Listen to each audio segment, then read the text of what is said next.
All right. That was a good clap. Well, that means we haven't properly soundproofed this area. Oh well. So, we are not video or audio professionals yet. But we're getting there. Yeah. Slowly. We just started. We don't know what the fuck we're doing. So first, here is to our first conversation about New Party, how it became to be. I'm going to start this over. How it became to be. How it came on my face. Maybe we shouldn't be having these. We should. We haven't yet, and that's the problem. We haven't had enough. That's all right. Okay, my bad. So, there'll be an edit there. Just drink. I do like this whiskey. When in trouble, go for the double. Never heard that. I heard it yesterday. Okay, I'm glad that I felt like, how have I heard it been on the earth? Yeah. Okay. So, the New Party. The New Party. I mean, first let's say what it is. Okay.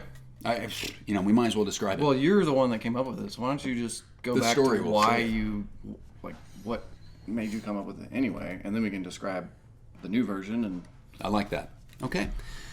So, back in 2008, 2009,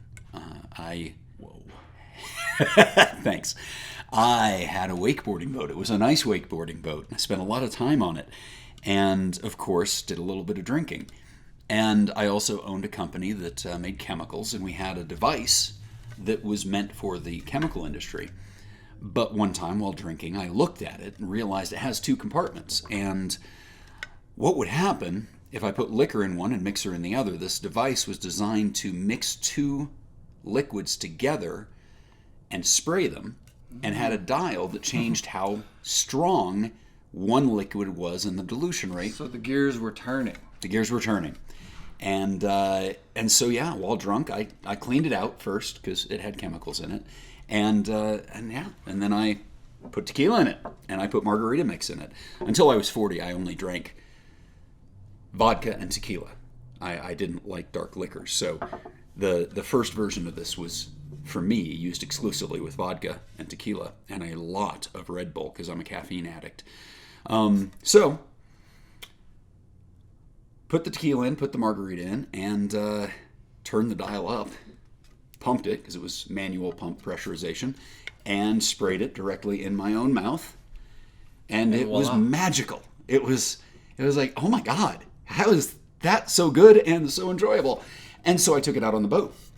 And as you can imagine, out on the boat in Party Cove in Indianapolis, it sprayed into a lot of mouths, especially when you give it to a girl. Out on the boat in Party Cove, you give it to a girl, and she would just brutalize every man out there.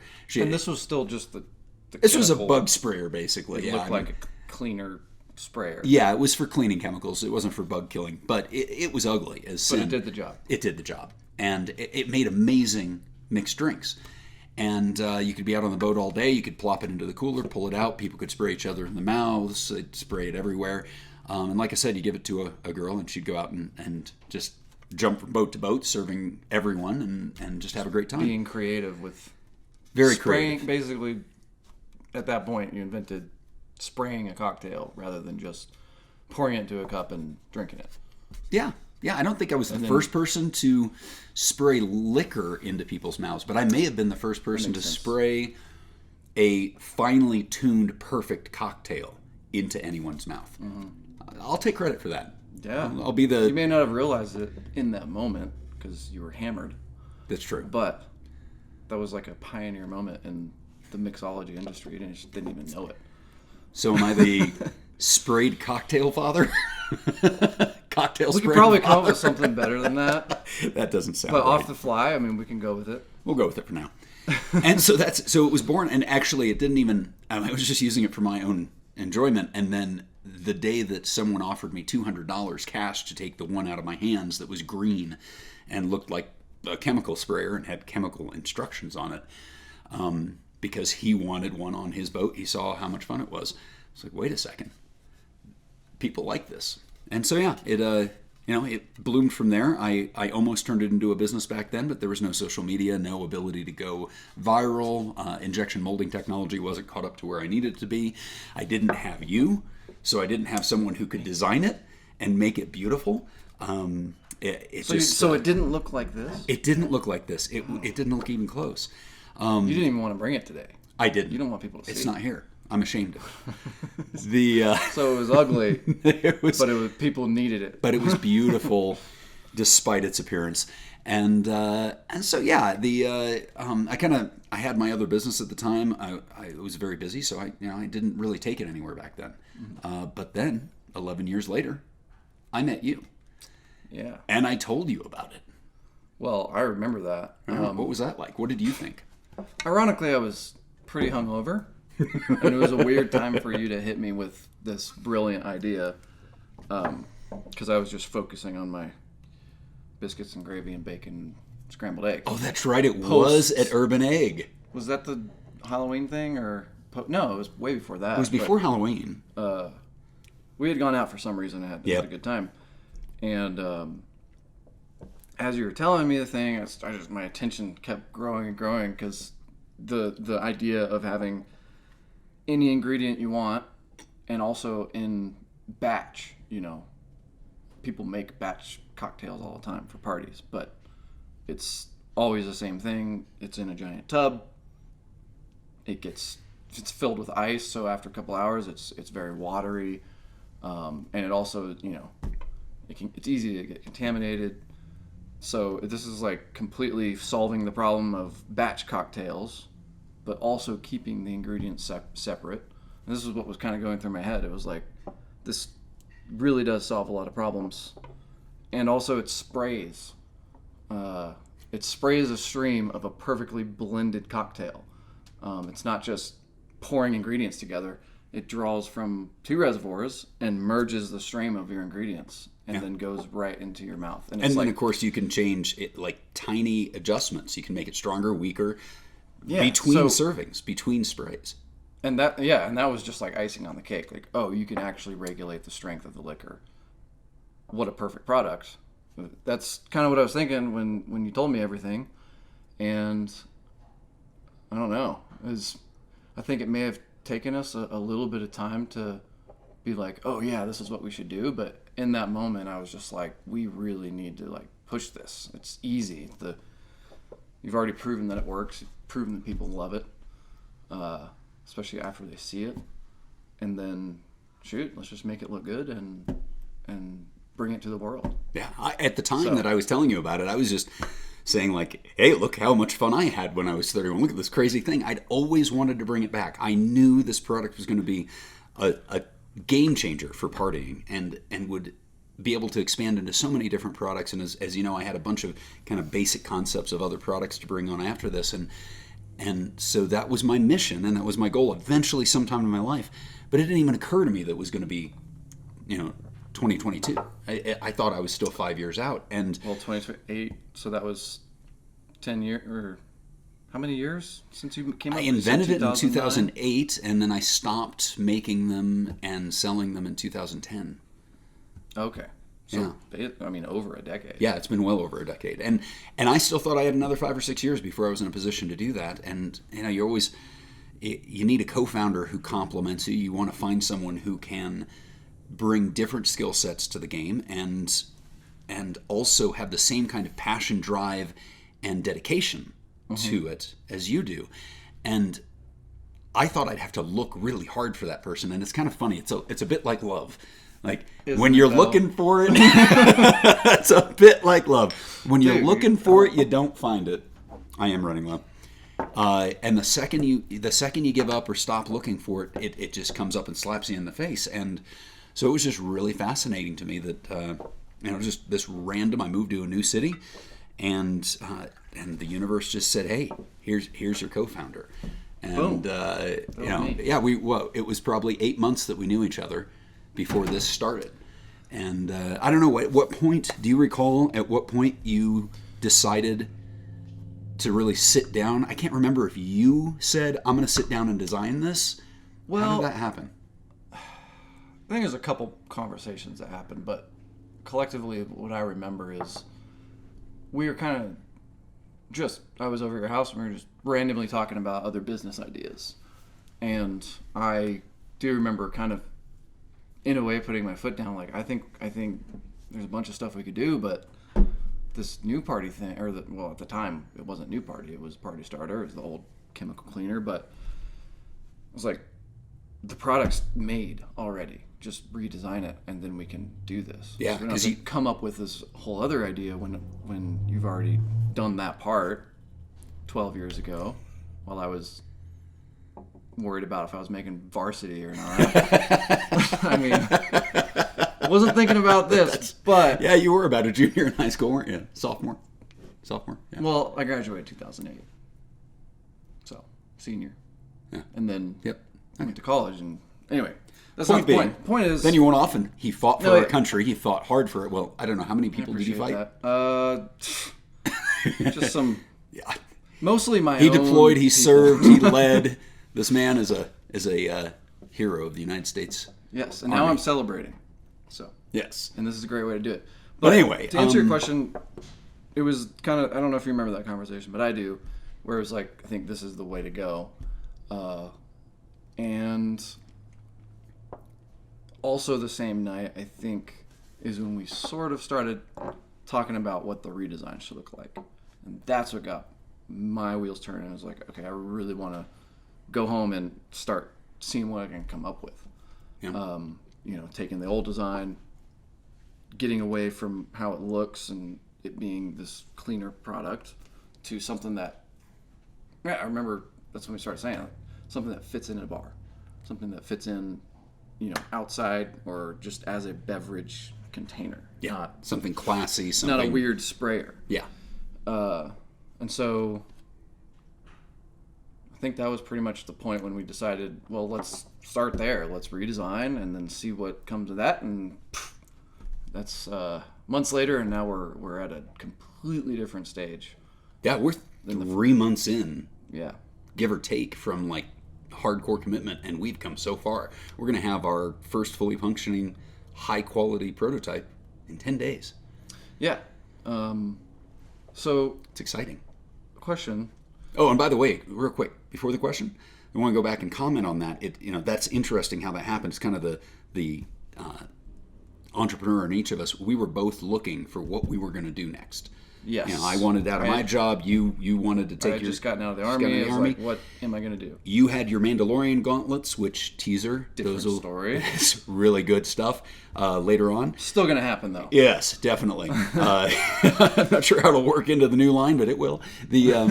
And I wanted to help you with that as much as I could. And I was going to bring back and revitalize the tech startup that I had going that was killed by COVID. And so we both were working really hard on these two different things together, talking each other through it. And right. Yeah, and if it wasn't for you saying, wait a minute, why aren't we talking about this? Yeah. And then, you also having the faith in my novice CAD abilities, but novice my ass. Able to come up with wait until you see the final design. 100% the other time. The people we hired to help build it, they haven't had to do a thing. This guy, everything. Yeah, they're strangely comfortable. I'm like, do you guys want to do? No, you should do it. I don't think they want to CAD. They just want to play with the 3D printers. Right. We love you guys. We love that you want to play with 3D printers. Shout out to 3D Print Store. 3D Print Store. Denver. Yeah. I think they have one in Texas too, don't they? I think they have 2 locations. I didn't know that, but we'll put the link in the bio or wherever this is posted. In the bio. Wow. But yeah, 3D Print Store, you cannot go wrong. Spectacular crew, amazing skills, motivated workers. We've been working with them for 2 months, and they just huge. And this goes to them. I mean, maybe we would have figured it out eventually, but it's one of the big improvements. You take the old Party Starter, which didn't you say? Wasn't it? You hand pump it? Yeah, it was hand pump. Yeah, so you could spray for a little bit. The stream would die, and nobody wants their stream to die. So you'd have to repump. We all know that problem. You have to constantly pump it to keep it going, and which, ironically, it's You're just not even going to bite that hook, are you? Oh, I was on a different trajectory.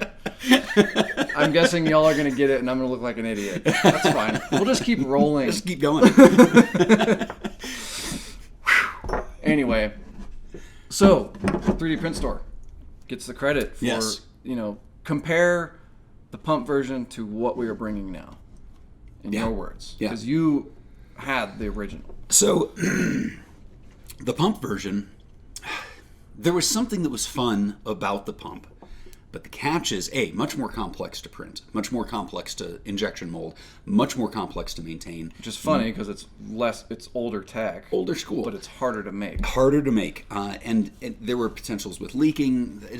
There were issues with it. And then you have the fact that, there's a lot more effort involved. And the mission is to make enjoying spectacular, perfectly mixed cocktails fast, easy, and fun. Mm-hmm. And that pump stood in the way of that. And so 3D Print Shop, they said, hey, what about a pump, actual electric pump? And we just looked at it and went, wait a second. And then we were hanging out with Philip at the house and talking about their suggestion and started playing around with the idea. And I think that's a testament to you, because you spent so much time CADing and designing this, and then this new idea that immediately had all of these potentials to it, but caused you to have kind to of redesign my work. You had to reverse everything. No, I felt it. But you looked at it and said, that's a better product. Yeah. That solves a lot of technical problems. That makes it faster and easier and better for our customer. And you just said, let's see if we can make it work. I mean, it spoke for itself, because when you tell someone about a new party and you're like, you pump it up, hand pump, and it's like, oh, okay, cool. But as soon as you introduce that you could just push a button, and it would be consistent flow, variable speeds, even spray through the whole reliable, day, rechargeable, at that point you can't go back to the hand pump. It's like it's just so much better. Yeah. And so again, 3D Print Store, you guys, Nick, Steven, I don't know if Talon was involved, but either way, you guys introduced that to our thoughts, and I think it's a huge improvement. You got the design improvements, but then you have the functionality coming from the old party starter, and it's just something that's going to make, there's really nothing else that mixes something simultaneously as you drink it. Okay, so let's kind of recap the last 3 months, because we want to do this to share with everyone what the journey's been like. And so from, we talked about how you'd started CADing and developing things. So as soon as you had a version, that I think you took about, a week and a half? By the time you were like, oh my God, we were all like, this is a good design. Now, of course, looking back on it. I don't think it was that fast, but... Yeah, maybe 2 weeks. Well, it was pretty quick. I came up with a couple, and then... That were good enough. When I sat down and Michael helped me, we came out with the block version of this design, which I then took back to my house and I refined it and rounded it off, and that's when you and Sarah came over, and I pulled it up. I was like, what do you guys think? I didn't know how I felt about it, and it was like, this is... We were like, now oh my we're God, in the right place. Yeah. And so I was like, okay. And then, since then, we've only... Basically every new idea we have, add it, and then it ends up being like, oh, well, now we can improve here and there and make it look better, make it more functional. Yeah, and for the record, this is not even close to the final design. This was an early design that he was able to 3D print here on his printer, and it's radically changed. And we're really excited to share that as soon as we can in the next one. Very original concept to what it will end up being. So this is like the first draft, I would say. It's the first one I printed, that's for sure. Yeah. So it's, there was a few other designs I came up with before, but, I never ended up really printing. They didn't last more than a week before I wanted to add more. So yeah, I think in the past, well, it's almost February now, so I think it was around the beginning of Thanksgiving that we were on this track. Yeah. And now, what we have designed now. Oh, the last 2 months have been improvement. It's been like a downhill slide. Yeah, which has led us to where we are now, which is getting the first functional prototype, which, we're both very anxious about because it's a huge step, but also very excited. Yeah. And so it took about a month of building steam, me researching different forms of funding and bank options, and you doing all of this, me working with Scott to start talking about a website, finding out what we could afford and do, raising just enough money to kind of pull the trigger on a website. And so then many banks finally found a bank that would talk to us, and are in the process of getting a loan to pay for all of the initial prototypes we need to do all of the promotion for the Kickstarter. Did all the research from step one. Neither of us have ever touched Kickstarter. I don't think. Have you ever even contributed to a Kickstarter? No. Yeah, me either. Never really even looked on there for anything. Yeah, and so we had to learn everything we could about that rapidly. During all of this, I was still working a full-time job and a second job because my first-time job cut my pay. Good old COVID times. Okay, but do we want that public? We can cut it out. Well, depends on whether I've quit yet. I can do the censor beep. Yeah, somewhere. Censor beep. Yeah. But yeah, so during all that time, I was still doing all this, and so we did multiple iterations of the design. You continued to advance it. We interviewed 3 different companies to do the 3D printing and to help us through the CAD design and development. Talked to a bunch of different people, learned a lot about actually talked to 2 or 3 other companies that actually could carry you all the way through injection molding, decided they weren't who we needed right now. We talked to a couple of investors, a couple of experienced people who helped guide us about where to do that, found an in for an injection molder to get us in front of the giant lines right now because everyone's moving their molding over here from China. And it really felt like at that point a lot was happening, but it was just a flurry of information, and then we had to make decisions, who are we going to go with. And I think a lot of what drove that, like you were saying, there's some that were offering, we can get you all the way to manufacturing, and so we weren't at that level. And then also it didn't really fit our marketing strategy. We can get the word out on this thing and demonstrate its functionality with some prototypes and some influencers, and that's kind of what we're gearing up towards now. I think in the marketing sense. So yeah, we've done a lot. We built an amazing website. Scott did. Shout out to Amber Digital Media. We'll put the link in the bio. In the bio. You know where to find it. And then, just the process of raising money from friends and family is harrowing. It's, we've got great friends and family, and they're very receptive, and we're very, cautious about it. Make sure that we say, hey, don't give us any money you aren't willing to watch us burn. Right. But it's emotionally taxing. It is, but it's also very encouraging when, you're approaching people and you're saying, hey, I need money. But then they're excited about the product after you explain what it is, and that's, wow, my dog is going crazy for some reason. But that's an encouraging part Aria. of it. She was already and always crazy. Her mental health is a problem. God. Videos of her drinking from a new party to come. Yes, it's another. Not that we'd ever give her alcohol. It'll be water. That would be a mistake for everybody. We're animal lovers. But anyway, I mean, not in that way, but it is fun. Dogs are gonna love it. But yeah, so it is a harrowing task, but it also, it's a process. It's a step you need to take to even make sure that you're on the right track. Validation.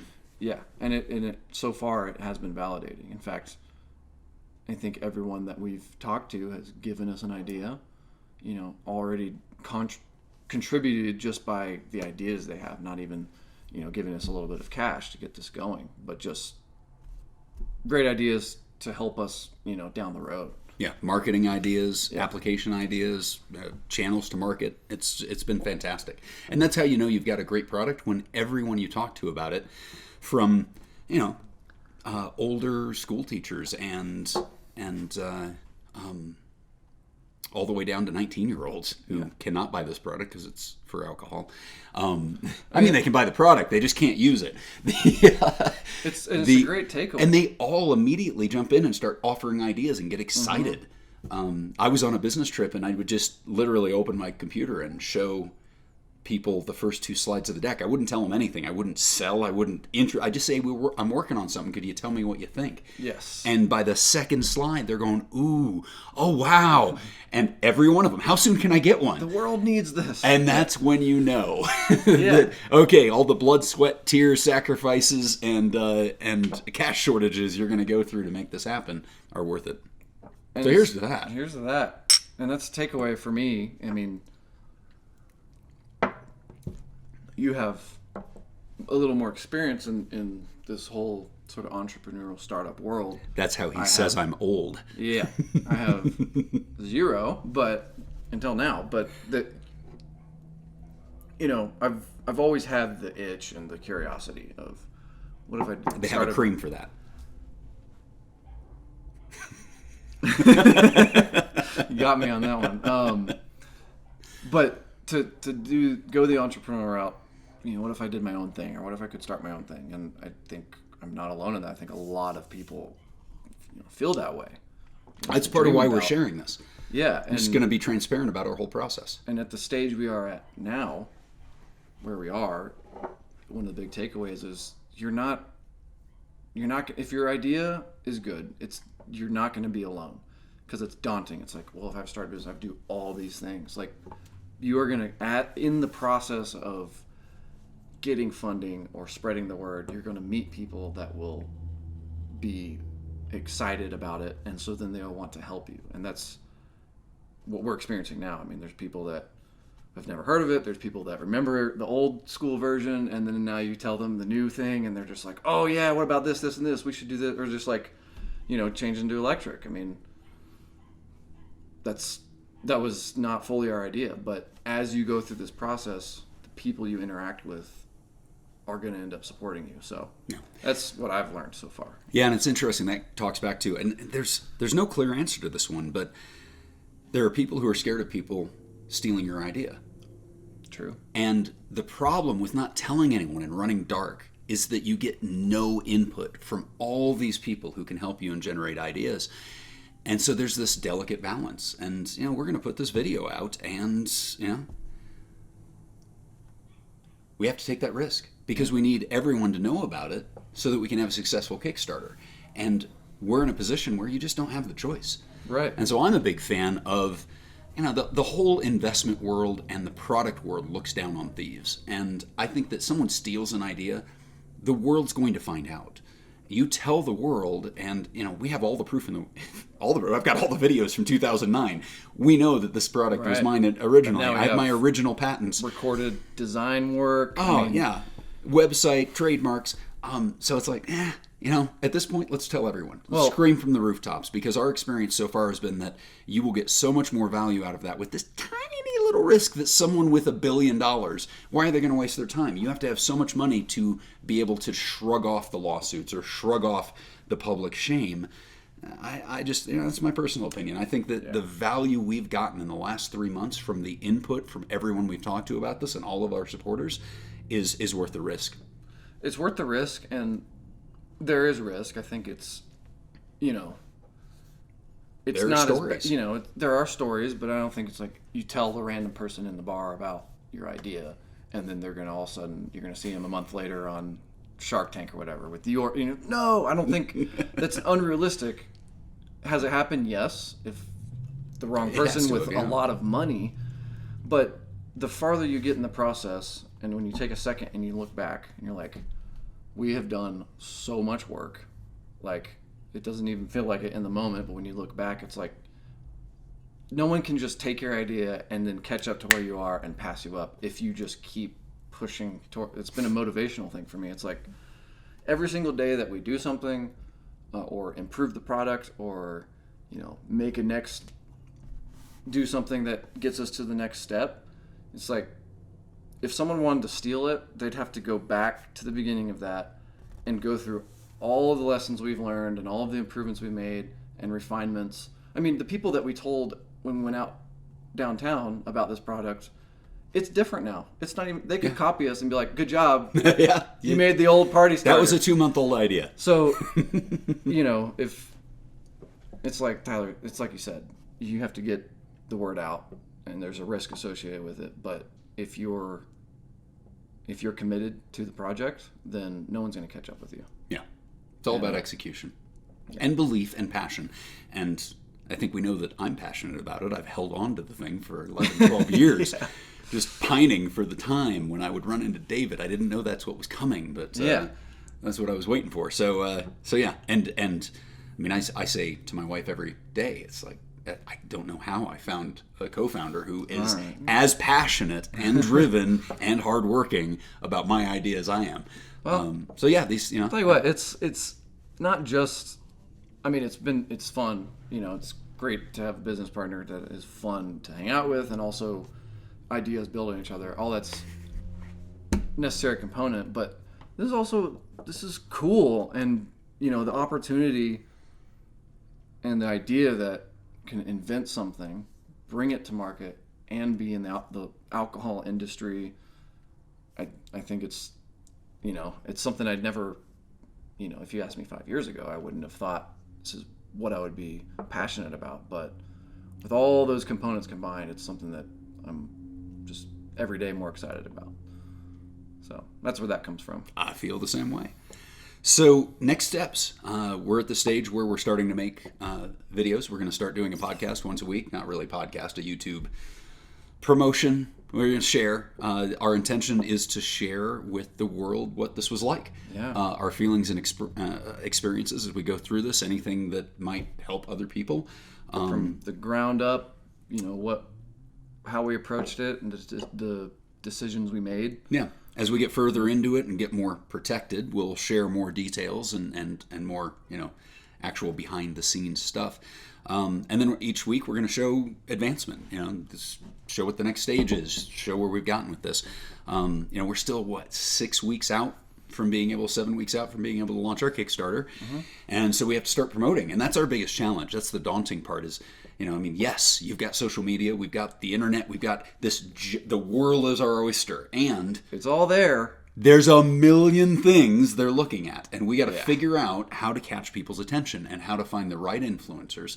And we've already started that process, but it's daunting, and we have a tight timeline, and it's extremely ambitious. I've been researching and listening to podcasts and reading articles about Kickstarter processes and successful Kickstarters, and all of them are saying, start a year before you launch off your Kickstarter. I'm like, well, I don't have that kind of money or time, so we're going to kick this up to 10 and try and make this happen in a way that is insane. So what I'm really hoping is we don't fail at our first Kickstarter, and we can say, okay, you can do this. We're going to figure it out. We're taking keys and cues from a lot of other people who've put their information out there, which is part of why I want to do this, because they've given to us. I want to pass it on.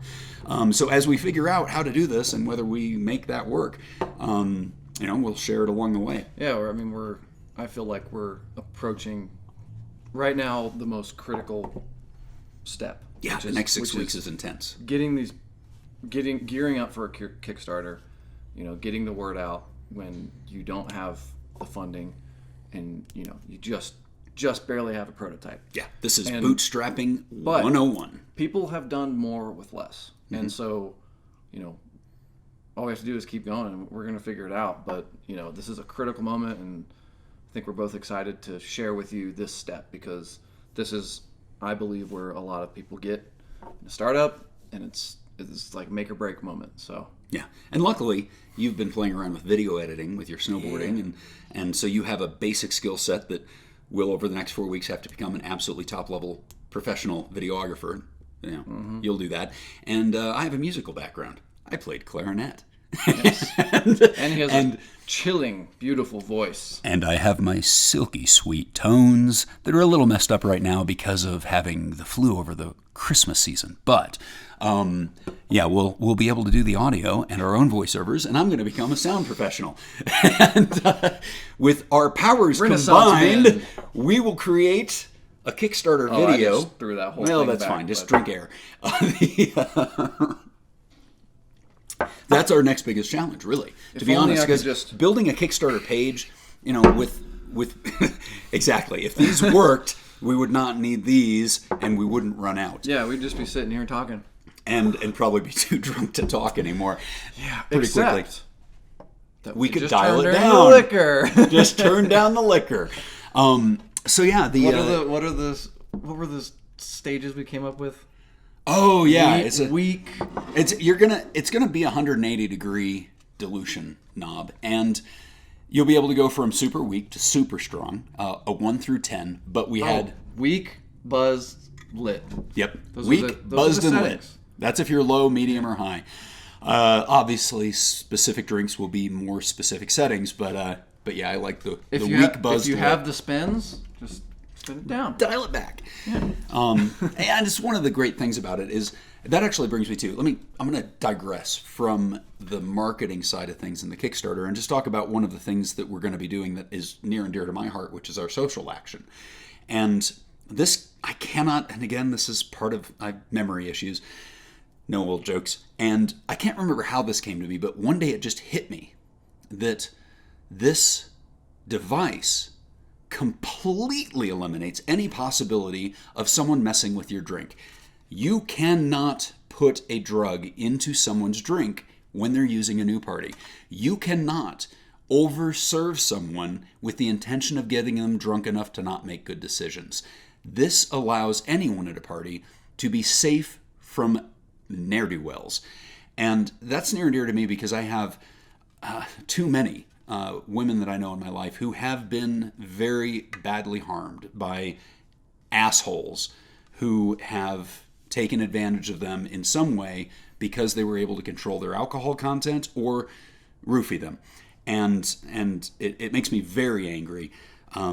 It's just something that really gets me going. And the moment that I realized... something that both you and I have experienced firsthand and seen actually, you learn about it or you hear about it for a while. I was like, wow, that actually happens. I didn't know. Yeah. And then one night it happened. Yeah. And you see the girl damage. I was with, you see the danger. Roofied. Just straight up roofied. I mean, it's a very real thing, and currently there's not really a solution for it. No. Other than... Yeah, I mean, they can take a little, cover to put on. It stigmatizes them. It's easily circumvented. And so, for me, the moment I realized, I mean, David can tell you, the second I called him right away. I'm like, oh my God, we can make a difference with this too. Mm-hmm. And I explained to him my thought, and he's like, he immediately, yeah, that's great. Yes. So that is something we're very excited about. And we're, I've been doing the research. I'm finding the organizations that do education about very important things like just the signs. If you're out with friends, and this happens to guys too.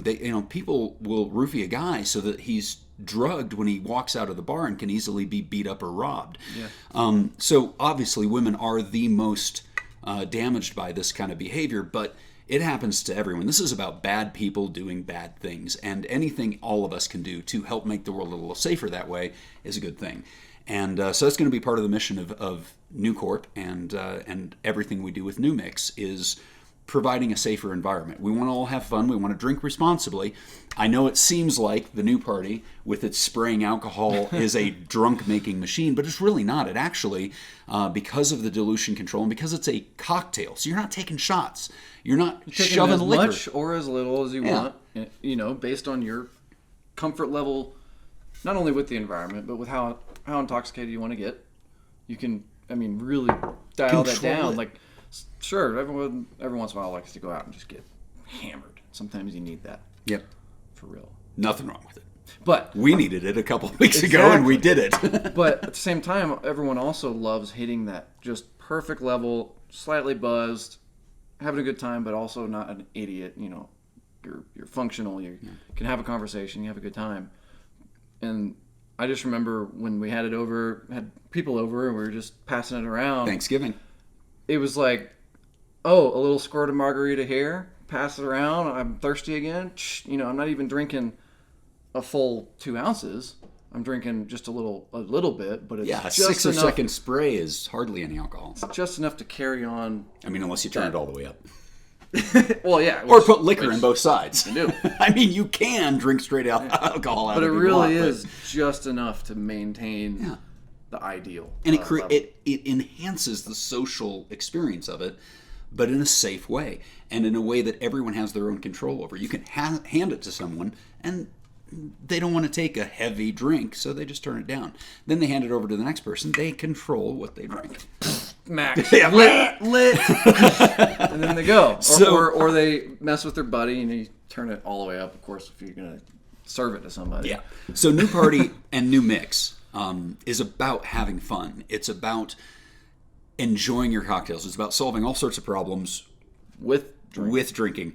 Yeah. But at the same time, it also can be a tool, and is a tool, for someone to take complete control of their experience in their environment. That's why, down the road, we're going to design units. We already have the concepts for them that are meant to be used in bars, that bars can then serve their drinks as there's a bunch of benefits, but it also is a safer way to drink in a bar. Well, it's like, it can become in the same category as, like, if you go and you get like a beer tower, bottle service, beer tower, or a pitcher even. It's new service. But most of that stuff at most places is beer, which, don't get me wrong, love beer. Mm-hmm. But if you wanted a batch cocktail at a restaurant, where would you go right now? It's just, there isn't really Margaritaville. You can get a bottomless mimosa. I know that's popular. But you can have fresher bottomless mimosas with this, because they're not going to be mixed, not going to be sitting there. It doesn't get watered down. Vacuum sealed, cold the whole time. So, I think we got a little bit off. We did get off track. But what were we talking about before I got excited about our social? We were talking cause? about it's the safety mechanisms that it almost unintentionally has. Before that, though, I was talking about next steps. Kickstarter marketing. So, yeah, that's our next big challenge, and so those are the next stages for us, and that's the challenge that we'll share as we go through this in the next 6 weeks. Each episode. God, we're in a podcast now, and we didn't intend on ever being podcasters, but I'm down. Here we are. So we just hope to showcase what happens week to week in the process of improvement. And with the Kickstarter, it's a big, we're biting off a big piece, but 10 days from now we should have a fully functioning prototype that looks gorgeous, and we can start shooting video. Yeah. And with your powers as a videographer and my powers as an audioographer, I'm going to do the recording. Audio editor. And my new devices. We are going to attempt to make a professional quality Kickstarter promotional video on our own for free, because we aren't paying ourselves shit. Not yet. Not yet. And of course, that's the thing. So that's the challenge, because putting together the Kickstarter page, I mean, I've been in sales and marketing and business, self-employed since I was 22. I've only spent the last year and 4 months with the boss since I was 22. So 27 years of experience. That's going to be a part that I'll enjoy, and it's kind of just plug and play for me. But the video, I'm intimidated. I'm excited. I'm glad you are. Wait. It's along with the catting, the video stuff, it's like a hobby that I enjoy doing. So I'm excited for the content to just clean it up. And if you're at this stage, again, going back to the startup thing, YouTube is there for you to learn how to do stuff, and that's 100%. Thank you, YouTube, and thank you, Internet. Catting, the videography, and that's a fascinating thing. Just to share for a moment, I keep bringing this up. I was talking to my stepbrother earlier today, and very specifically, like, it hit him how the difference in technology and access to information and social media. In 2009, there was this website called YouTube. Now, I know that things like Facebook existed, but they weren't big social things. There was no going viral on social media in 2009. And it doesn't seem like it was that long ago when you just look at it as, 13 years. It went viral. Holy cow, it's a difference. And so back then, there were a lot of websites that sold party supplies to college kids and those kind of things, and to, 20-somethings. But, I mean, it was pulling teeth to get any. We were physically taking my boat and my truck and a bunch of promo people and going to spring break and physically trying to get maybe 1,000 people to hear about us in a 2-week process where I dropped $15,000 just to be there, and then they'd go tell maybe 2 or 3 people about it. And that was it. And then you had to go from Lake Havasu to Daytona Beach in a couple of days, driving nonstop, sleeping in the back of the truck while someone else drives, just to get to the next party to try and get maybe another 1,000 people to see you. And it's a different world. It's a different world. And we still sold a couple thousand of them, but it was just pulling teeth. And I spent $150,000 in a year and a half of promotion and going to parties and going all around the country, going to colleges, only 21 and up, and promoting to barely get some traction. And now, just 12, 13 years later, I'm excited to see what that difference is. I think the best thing that back then would have been a commercial on MTV. I'm not. Yeah, I am that old. But I think MTV, even at that stage, what we needed the product to be used on that. What was that MTV show with all the people living in the same house? Oh my gosh. That would have gotten us there. Well, that's what I'm saying. And MTV would have asked us for $1 million just to be on the show. But now you can, if you go about it correctly, you can reach more people than MTV ever did. It's just an interesting thought. It's crazy, actually, the more you think about it.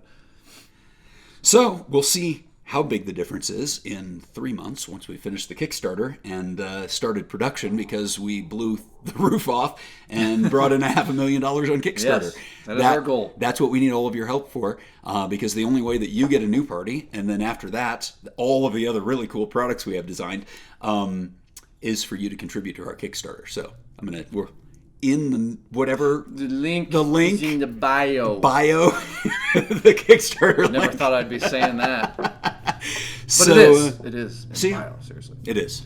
So that's our next stage. Is the next 6 weeks is this breakneck sprint to Kickstarter. Yes.